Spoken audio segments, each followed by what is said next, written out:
Just don't, Diddy. You may be an emo, but you know, school shooter. Hey, you must be bored. No way. This is the guy that I was running through the library. Yeah. Guilty. So you like to write on desks? Yeah, that's what I do.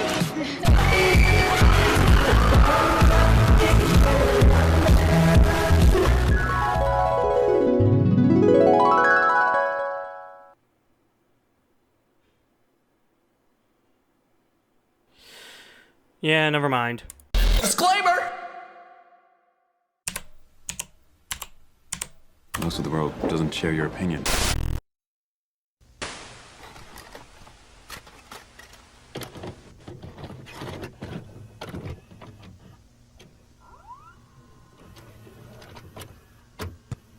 Warning.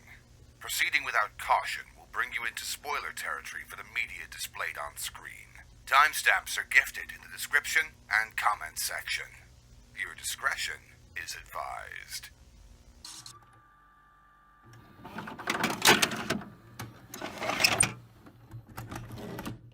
The Matrix is a trilogy of movies that started in 1999 and ended in 2003, showing the concept of the world we live in being a simulation. An idea created by the Wachowski sisters, they wrote and directed all three movies, telling an overlining story of a man who gets unplugged because he is the chosen one, who eventually proves that title. The original 1999 film is held as one of the ultimate classics for how intuitive it was with its filmmaking, editing, and overall concept that played very well with the new coming age of the internet hitting around the same time. The movie being a massive success obviously led to two sequels that were released in the same year, only 5 months apart. The first of which is debated on with positive reviews by some and negative reviews by others, but the third being widely regarded as the worst in the trilogy. 16 years after the third movie was released, it was announced that we would be getting a fourth movie in the series that would come out the following year. But if you're able to do math, you would know that 2003 plus 17 equals the year that broke the world in all of movies, which means that the upcoming movie, Matrix Resurrection, would be delayed to this year. And so far, we're still going to be getting that movie, and I thought that because I've never seen the Matrix movies and recently got a giant amount of new films that included Revolutions,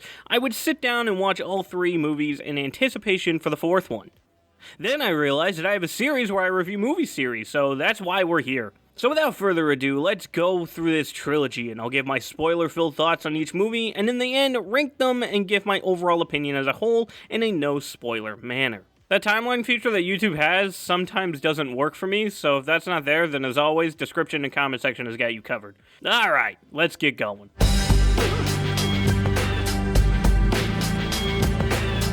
I have no idea what I just watched. The Matrix was released on March 31st, 1999, and features a 20-something man by the name of James Anderson, played by Keanu Reeves, who lives an alternate life as a supreme hacker that goes by the name of Neo. While under his Neo alias, he searches for a man by the name of Morpheus, played by Lawrence Fishburne, who eventually finds him and shows him the secrets of the universe. That the world we live in isn't real, and instead is all a simulation. That we're all just batteries born and raised in pods connected to one giant motherboard that feeds a false reality into our minds, only be tossed into the trash and replaced the moment we die. With this knowledge and the promise of being the one, Neo joins a group of people who have also been pulled out of the Matrix, whose main goal is to try to destroy the mainframe. All while this is happening, there's a separate group of person, played by Hugo Weaving, who is on the hunt for the people who have woken up because he wants to keep the Matrix up and running. Oh, and also there's these robotic squids called Sentinels that try to destroy the team's ship, but we'll get into those in a moment, because I want to say this movie is a lot of things. It's weird, it's amazing, it's trippy, it's dope, it's disgusting, it's awesome.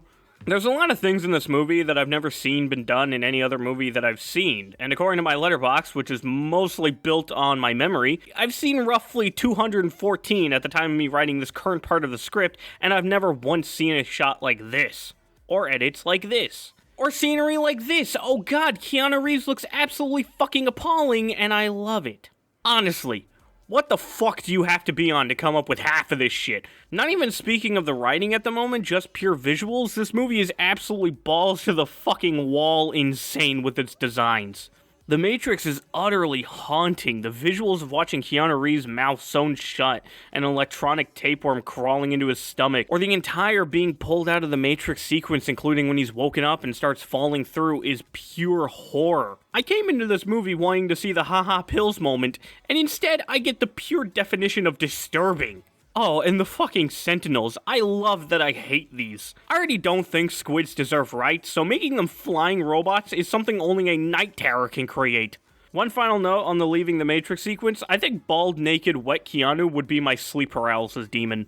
So stepping aside from the horror aspect of this film, let's talk about the editing and cinematography, because I have a decent amount of things to say about that in here. Starting off, I think it was actually really interesting for the construct scene to start off with being a handheld camera, and then it was absolutely dope for it to become a close-up shot on Morpheus and then turn around and there's just furniture sitting there that you never saw before. The shot of Neo choosing one of the pills where you see each choice in the reflection of Morpheus's glasses is pretty dope. The glass of the mirror morphing into a liquid that eventually takes over Neo's body and transports him out of the Matrix was trippy and horrifying. The spoon was kinda neat. Basically any scene in here where they really play into the power of CGI and make it look like it came out of a psychedelic-fueled fever dream, I enjoyed. Even when the 1999 CGI occasionally looks dated, I think the uncanny grossness from it still makes it somewhat appealing because of the other gross moments in this film.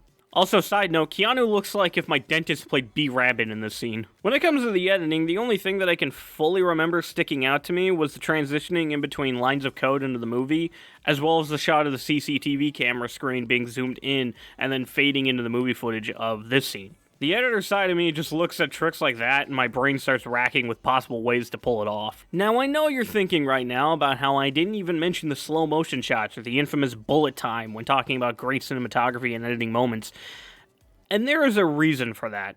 Now, I am in no way saying these are terrible. I get how revolutionary they are, especially bullet time, despite it being created way back in 1887 by a fucking Brit. I understand that after a movie like this, which uses that effect so extensively to the point that Warner Brothers trademarked the fucking term, that it would end up being, like I said, revolutionary. But in 2021, 22 years after the release of this movie, the slow motion effect means fuck all anymore thanks to people like Zack Snyder, who shot and killed it then danced on its grave. Which sucks because it feels like a lot of this movie's action sequences are built around that bullet time effect, but the only time I ever thought it was cool was when Neo does it for the first time, and that wasn't even because of the effect itself, more just the writing arc in Neo's character, and also the fact that he fails in the end, which I always appreciate when a movie makes their main character take massive L's, especially in very important situations.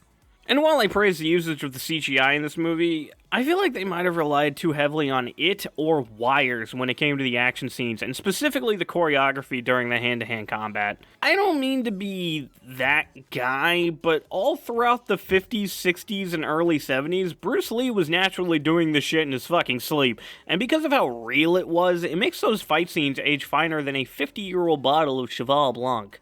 While in here, there's something unsettling about seeing Keanu lift his leg up this high, and I'm just not a fan of seeing people fly across the room when they get punched. It just overall comes off really stilted and unnatural. And I mean, I get it, we're in a sci-fi universe so anything can happen, but at least something like Star Wars made up an action to make flying across the room make sense. Even the prequels, when people are fucking double jumping, it looks more natural than in here. And one final gripe with this movie is I kind of feel like the third act really slams on the brakes, giving you kind of slow, tedious scenes, a twist villain that doesn't really feel satisfying at all, and him dying 5 minutes later doesn't really help all that much. And the biggest one is just this fucking scene where Neo is brought back to life because, quote-unquote, you can't die because I love you.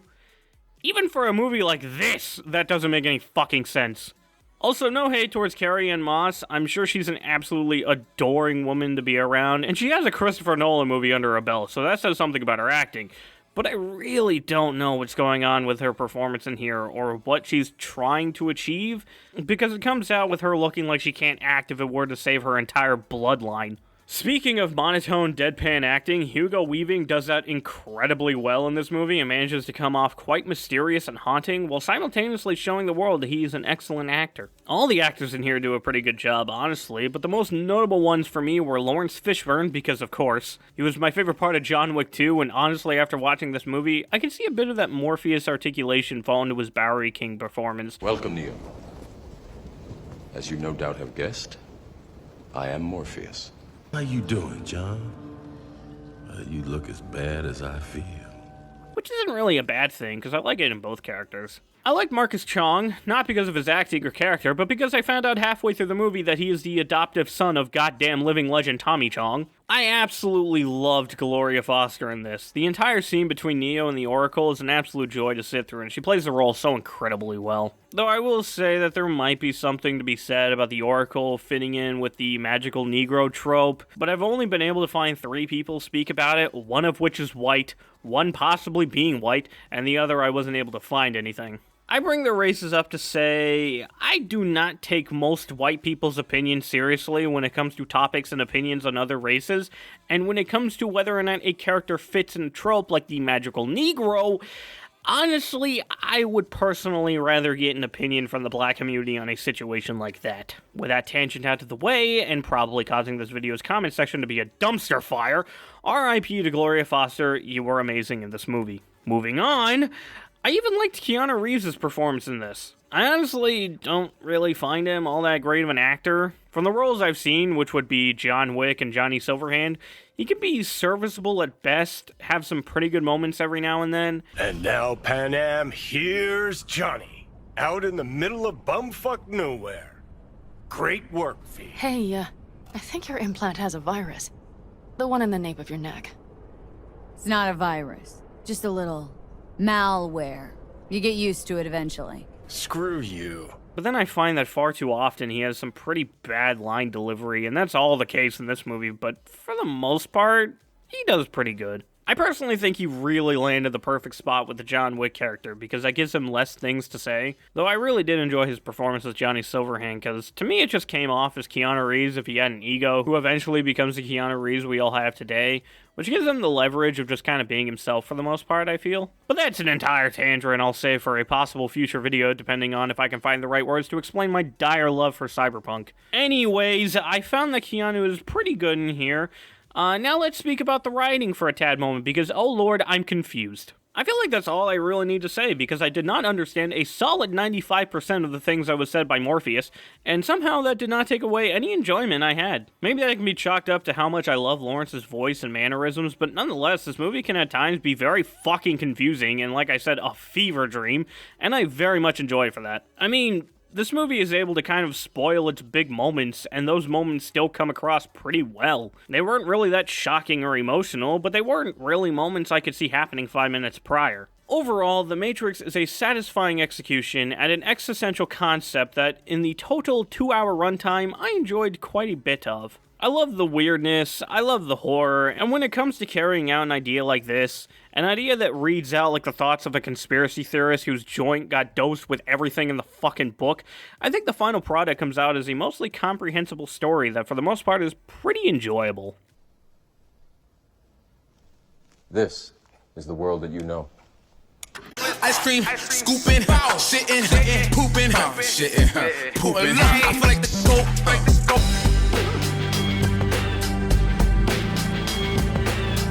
Apparently, Linkin Park's Session ended up in the ending credits of this movie, so while doing a bit of research on that, I found this quote from Joe Hahn. "We're big fans of the first movie, and we heard that the directors topped themselves in this one."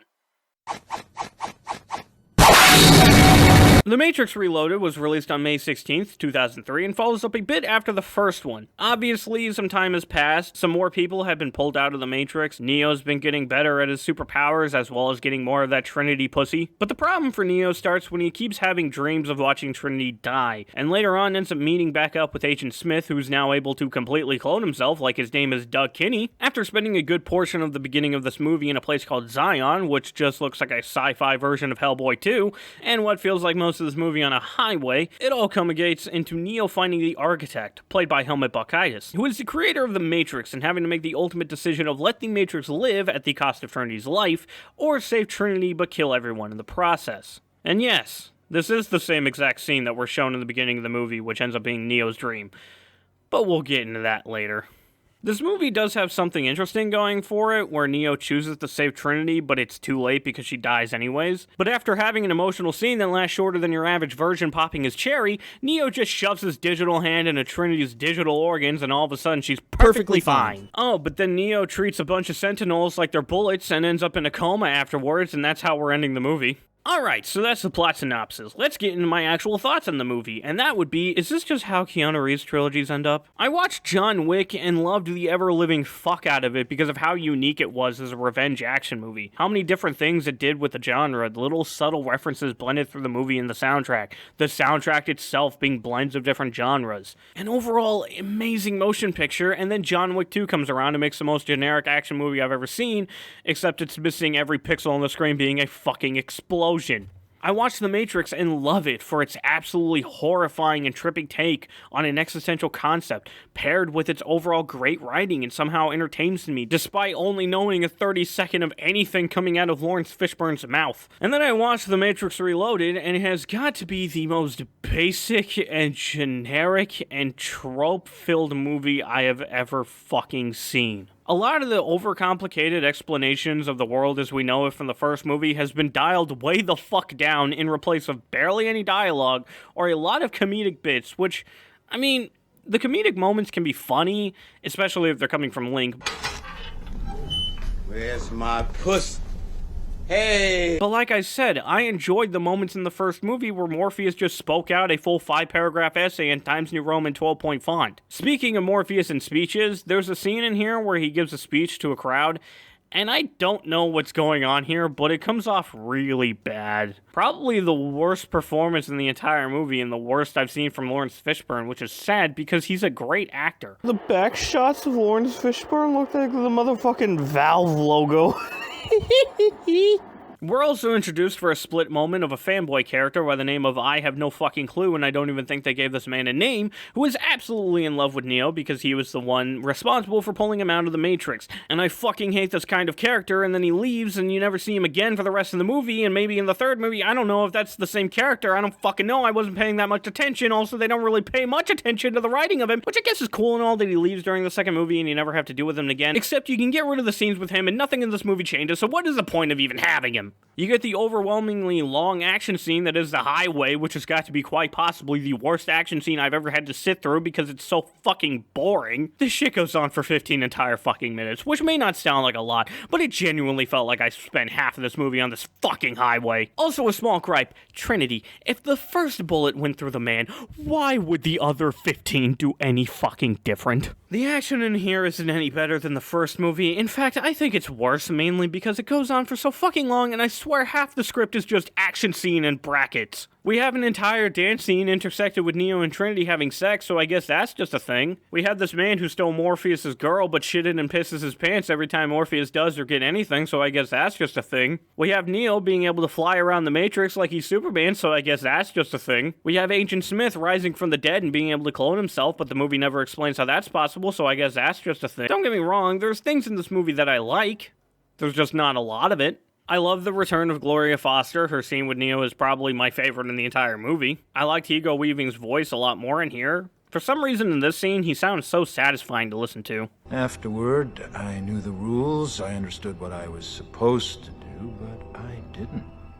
Link, played by Harold Perrineau, who I guess is the half-brother of Tank in this universe, is pretty entertaining in all the scenes, and the one where he goes back home is just incredibly sweet and wholesome to watch. Oh my god!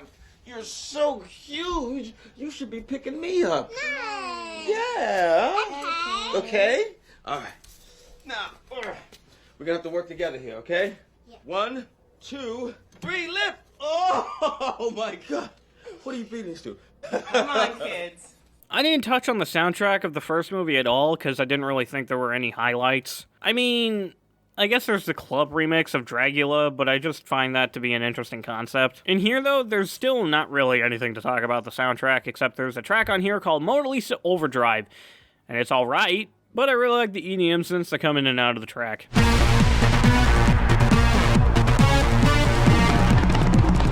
Was the only thing that made that highway scene any bit of entertaining. I guess I enjoyed how the movie opens, mainly just Trinity riding a bike into a police station and blowing it up.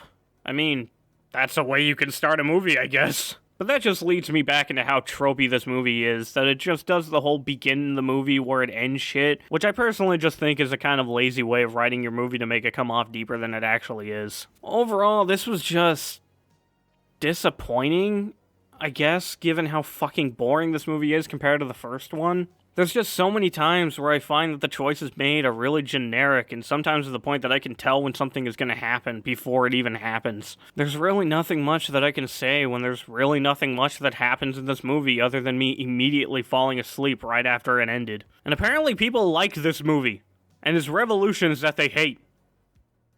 Oh boy.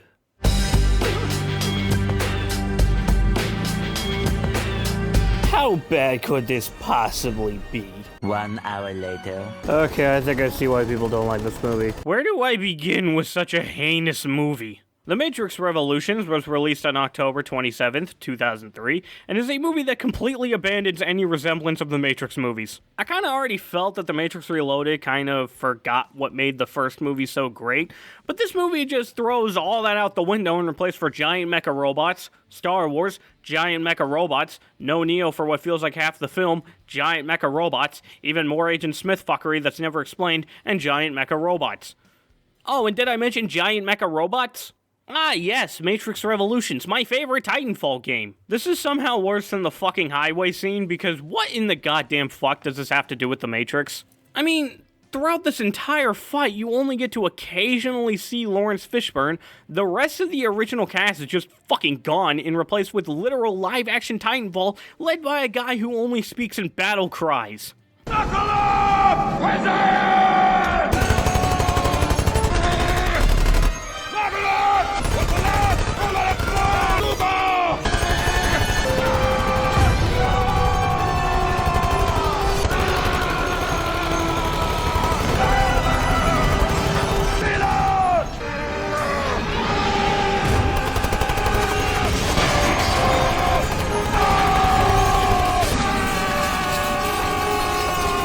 When you do finally get to see Neo, he's off with Trinity on some mission to the Machine City, which I guess is the home of the Sentinels and a giant baby head. I have no fucking clue. On the way there, I guess some guy who I didn't even recognize when he was revealed in the ending of Reloaded somehow got into their ship and then blinds Neo. After finally getting to their destination, Trinity dies, but it means nothing to me because you already did a fake out of her death in the last movie, and this movie shows Trinity in it, so what the fuck? So afterwards, Neo enters the Matrix and fights Agent Smith in a scene that I fell asleep to and woke up with Hulu playing Inception. And then Neo dies and the Matrix is saved from the Sentinels or something. I have absolutely zero fucking clue what is going on here. Also, if Neo is dead, how the ever-living fuck is he going to be in the fourth movie? I need to know this. Please, for the love of God, give me an explanation immediately at the beginning of Resurrections. I stopped writing this script for 2 hours because I genuinely don't know what to talk about or how to put my thoughts in a manner that doesn't come off as an ADHD nightmare. The movie starts off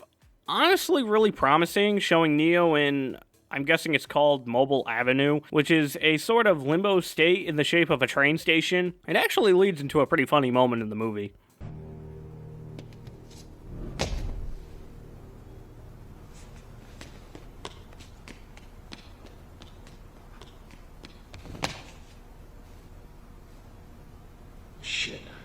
Also, he's in there with a man who talks like there's a gun behind the camera pointed directly between his eyes and his family. There's also a scene involving the train man that looks like he's straight out of a Rob Zombie film and probably has a total of less than 5 minutes on screen, but I liked him. While Neo is stuck in this state, which makes no sense at all because he's not plugged into the Matrix but is inhabiting his Matrix-like body, Trinity and Morpheus plug into the Matrix and team up with the Keyholder from the last film, which yes, I'm aware that I never mentioned him, which is fine because he doesn't really do anything interesting in it. Go meet up with a guy with a French accent that showed up in the last film as well.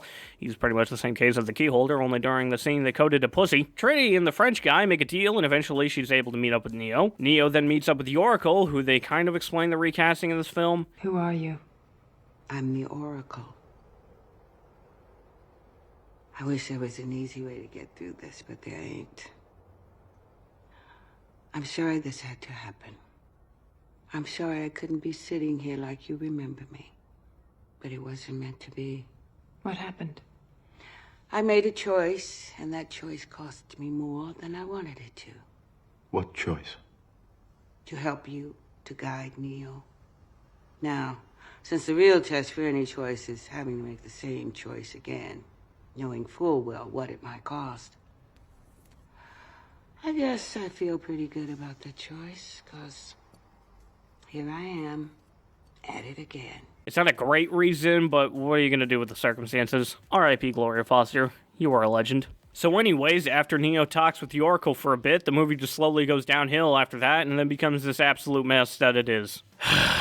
Honestly, for the entire beginning of the movie, I was finding myself enjoying it more than Reloaded, and wondering if I was going to end up having an unpopular opinion, but then this fucking shit happens, and I immediately knew why people don't like this. There's some moments in here that I like that are sparsely sprinkled out, like this fight here, which I appreciate for being kinda trippy. The fight between Neo and that other guy is probably the best fight scene in the entire trilogy, because the choreography for once actually feels real. There's the entirety of Trinity and Neo's relationship, which I think is the best in this trilogy so far, with some corny but really cute moments. 6 hours ago, I told the Merovingian I was ready to give anything and everything for you. Do you know what's changed in the last 6 hours? No. Nothing. Oh no. Your eyes. We'll be okay. Sorry, Trin. But I think you're gonna have to try. But on the topic of dialogue, there's one line in this movie that I'm just gonna play the scene and then my note of it.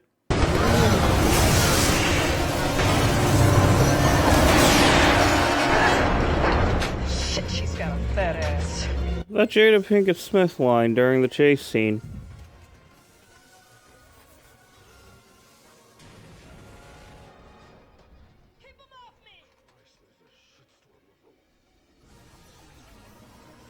That is all. I don't know what else to say about this movie. Let's just go on to the ranking.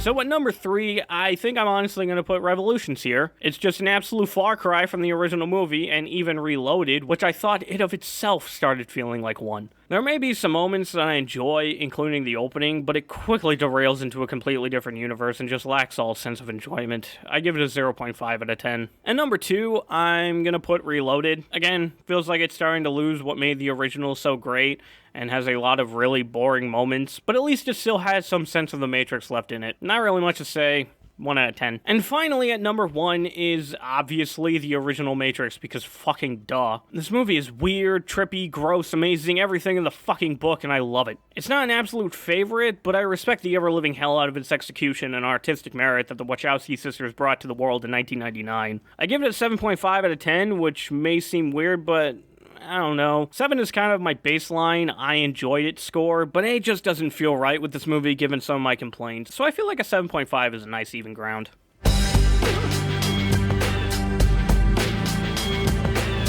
Fucking kill you! Fucking dead! So overall, what do I think of the Matrix trilogy as a whole?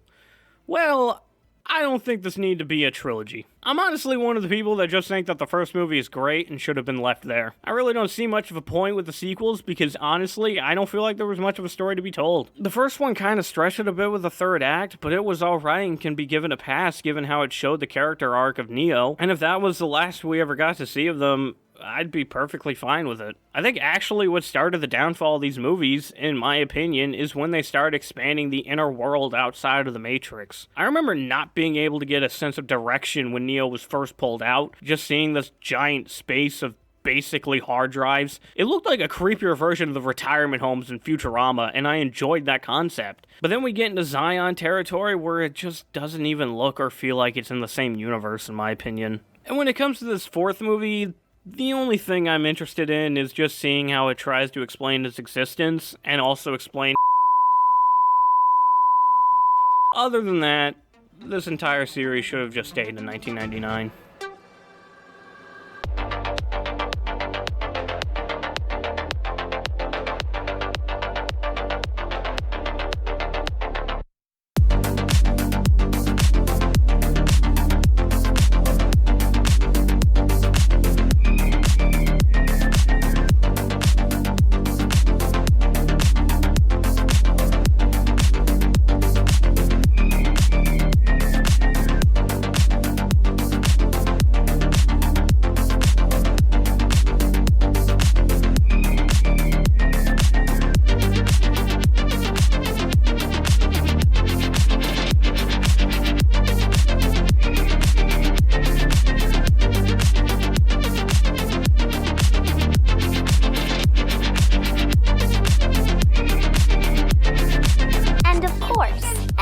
has their own opinion, but my opinion is the best opinion. I'm sure you figured that out already.